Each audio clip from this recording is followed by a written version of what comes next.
శాసనసభ్యులు కావ్య కృష్ణారెడ్డి గారికి, కార్యక్రమానికి ముఖ్య అతిథులుగా విచ్చేసిన పెద్దలు మంత్రివర్యులు బీసీ జనార్దన్ రెడ్డి గారు, సోదరులు అనగాని సత్యప్రసాద్ గారు, వేదికపై ఆసీనులైన కూటమి పార్టీల పెద్దలు, తెలుగుదేశం పార్టీ కుటుంబ సభ్యులు, పాత్రికేయ మిత్రులకి అందరికీ పేరు పేరున ధన్యవాదాలు తెలియజేసుకుంటూ,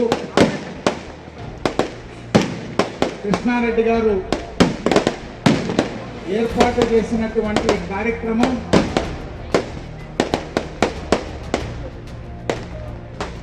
నాకు సంతోషమేమో కానీ చాలా భారంగా ఉన్నా. ఎందుకంటే ఆయన ప్రేమ, అభిమానం ఈ కార్యక్రమాన్ని ఏర్పాటు చేసిన మీ అందరూ చూపినటువంటి అభిమానం ఎంతో బాధ్యత పెంచింది.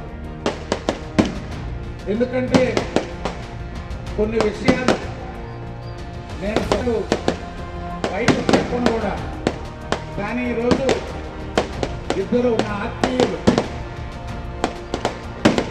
నా కష్టాల్లో 2019 నుంచి నిన్న ఎన్నికలయ్యేదాకా నా కష్టాలు ఏదైనా తెలిసిన నాయకులు జనార్దన్ అన్న, సత్యప్రసాద్ గారు.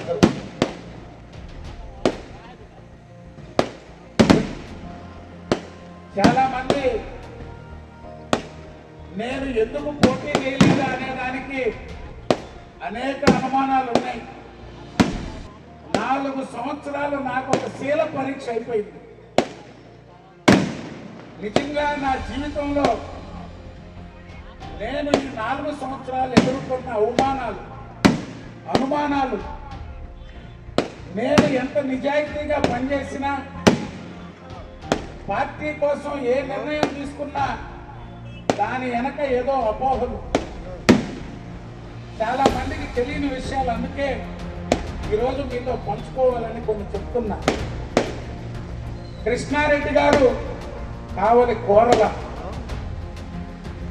నేను ఉదయగిరి చేస్తా, నువ్వు కావలి చెయ్యన్నా, నువ్వు మంత్రి అవుతావు, నేను కూడా అవసరమైతే నీకు సహకారం అందిస్తానని వచ్చాను.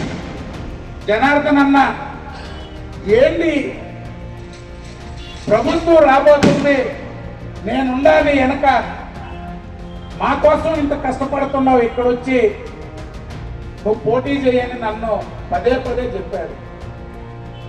ఇంక మా అన్నగాని గురించి అయితే చెప్పనే పల్లె. నువ్వు నాకు అర్థమే కావటంలో విచిత్రం ఉంది నీ పరిస్థితి. వీళ్ళకి కూడా అనుమానం ఉండింది, ఏమన్నా మస్తానన్న కోసం భయపడి నువ్వేమన్నా నేను చెప్పాలి నా మనసులో ఉండింది అంతే. ఎందుకంటే నేనెంతో ఆయన కూడా అంతే అభిమానం ఉంటాడు. నేను ఒకటే చెప్పా, మా అన్న అంటే అభిమానం, మా అన్న అంటే ప్రేమ, కానీ రాజకీయాల్లో ఎవడికి భయపడే వ్యక్తి కాదు రవిచంద్ర. రాజకీయాల కోసం కుటుంబం లేదు, కులం లేదు, మతం లేదు. నేను ఏ రోజు కూడా 94 నుంచి మా కుటుంబం అత్యంత ఇష్టమైన వ్యక్తి. మాకు ఈరోజు రాజకీయాల్లో పేద కుటుంబం ఈ జిల్లాలో ఎదిగొచ్చిందంటే మా పెదనాయన ధర్మయ్య. నేను రాజకీయాల తొలి అడుగులోనే ఆయనకు వ్యతిరేకంగా మారి దూరం అయిపోయాం. 2004 ఆదాల ప్రభాకర్ రెడ్డి గారు, నేను జక్కా వెంకయ్య గారితో పనిచేశాను, ఆదాల ప్రభాకర్ రెడ్డి గారితో పనిచేశాను. పేదా మస్తానరావు గారు పోటీ చేసి ఓడిపోయినా మళ్ళీ గెలిచిన ఒంటేరు వేణుగోపాల్ రెడ్డి గారు, ఇక్కడ పార్టీకి దూరమైన మాదాల జానకిరామ్ గారు పోటీ చేసి ఇన్ఛార్జిగా ఆయన సముఖత చూపకపోయినా అల్లూరు చూసా, బాధ్యతలు కావాలి చూసా. 2004లో ప్రభాకర్ రెడ్డి గారు వెళ్ళిపోతే ఒక్కరు కూడా ఈ జిల్లాలో పేదా రవిచంద్ర తెలుగుదేశం పార్టీలో ఉంటాడని ఎవరు అనుకోలే మా నియోజకవర్గం ఈ జిల్లాలో. ఆదాల ప్రభాకర్ రెడ్డి అంటే పోతాడు కేదార రవిచంద్ర గారని. ఎంతో సంఘర్షణ. మా కుటుంబం కూడా మెజారిటీ ప్రభాకర్ రెడ్డి గారితో పోదామని వాస్తవానికి ఏడ్చుకున్నాను నేను. ప్రభాకర్ రెడ్డి మొదలాలా లేక పార్టీలో ఉండాలా? ఒంటరిగా 3 రోజులు 4 రోజులు ఒంటరి జీవితాన్ని గెలిపారు. చివరికి బాబు గారు ఒకటే ఫోన్లో రవి ఉంటాడా వెళ్ళిపోతాడా మాట్లాడించండి నాతో మాట్లాడించున్నాను వచ్చి ఒకటే చెప్పా, ఓపిక ఉన్నంత వరకు సైకిల్ దొక్కుతా చంద్రబాబు నాయుడు గారు వంట నడుస్తాను. ఆనాటి నుంచి అల్లూరైనా కావలైనా మళ్ళీ వేణుగోపాల్ రెడ్డి గారితో మాట్లాడి ఆయన మళ్ళీ వెనక్కి తీసుకొచ్చాం. 2009 ఎన్నికల్లో మళ్ళీ అందరం కలిసి పోటీ చేశాం. పార్టీ ఈరోజు మేము ఇక్కడ నేనైనా జనార్దన్ అన్నైనా సత్యప్రసాద్ గారైనా కృష్ణారెడ్డి గారైనా చంద్రబాబు నాయుడు గారు ఆదరించబట్టే మాకు ఈ గౌరవం. మాకు ఈరోజు మీరందరూ మమ్మల్ని ఊరేగించి మమ్మల్ని దేవుళ్ళకి హారతలు పెట్టినట్టు గౌరవం. కృష్ణారెడ్డి గారిని కొన్ని విమర్శలు వచ్చినాయి, సమస్యలు వచ్చినాయి. ఏమవుతాయని 19లో కూడా ఆయనే అభ్యర్థి.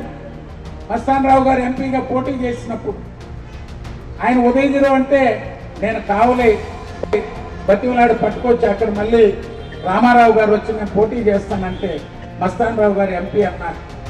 అనేక దాగుడు మూతలు జరిగినాయి. కృష్ణారెడ్డి గారితో నాకేదో ఇప్పుడు కొత్తగా పరిచయం కాదు. 99 ఆదాల ప్రభాకర్ రెడ్డి గారు మంత్రిగా దగ్గర హౌసింగ్ లేఅవుట్ దగ్గర నుంచి దాదాపు 25 సంవత్సరాల జడ్పీటీసీగా ఏకగ్రీవంగా ఎన్నికైతే నా ఎన్నికలో ఏకగ్రీవ ఎన్నికలో సూత్రధారి పాత్రధారి కావ్య కృష్ణారెడ్డి గారు. అది జరిగింది కూడా ఎక్కడంటే ఈరోజు తెలుగుదేశం పార్టీ కార్యాలయం, ఇంతకు ముందు మంత్రులు ఇద్దరు వచ్చారు, అక్కడ చిన్న ఒక షెడ్ లాగా ఉండేది. గార్డెన్ ఇంకా గుర్తు నాకు. అందరం పద్నాసం వేసుకొని కూర్చున్నాం. ఇసుక వెంకట్రామరెడ్డి గారు, రామానాయుడు గారు, మొత్తం 3 నియోజకవర్గాల మండలం అది. హేమీలు ఒకవైపు మాగుంటోళ్ళు, ఒకవైపు మేకపాటోళ్ళు, ఒకవైపు కలికి యానాదిరెడ్డి గారు బహిరంగంగా ఈరోజు కావలి తెలుగుదేశం ఎమ్మెల్యే గారి కార్యాలయం ఎక్కడుందో అక్కడ లాన్ లో కూర్చొని ఒక పార్టీ నాయకులందరూ నువ్వు చైర్మన్ అవుతున్నావు, జిల్లా పరిషత్ చైర్మన్, నీకు మేము ఏకగ్రీవంగా మద్దతు ఇస్తామని కాంగ్రెస్ పార్టీ నాయకులందరూ నన్ను ఆ రోజు ఏకగ్రీవంగా ఆమోదించారు.